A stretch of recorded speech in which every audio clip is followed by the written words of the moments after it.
Hey guys, how are you all? In this video, I'm going to show you how you can easily install or download the CapCut Pro application that is a video editor on your iOS device. So, first of all, I need to tell you that there is no direct feature to install the CapCut Pro application or the CapCut normal application on your device because these both of the app versions are really not available on App Store. So if they are not available on App Store, you will be unable to install them easily on your iPhone device.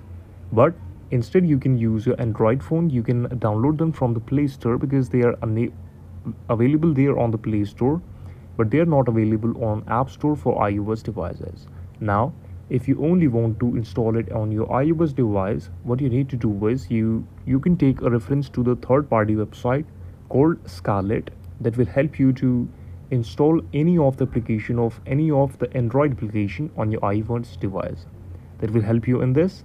But if you don't want to do this, you can go on a website and go on this website here to CapCut mode application, that is Pro, and you can simply click on the download option from here, and then it will be started downloading on your device, and then you can use it on your Android device. So there is no direct feature to install it on your iOS. Thank you so much for watching this video.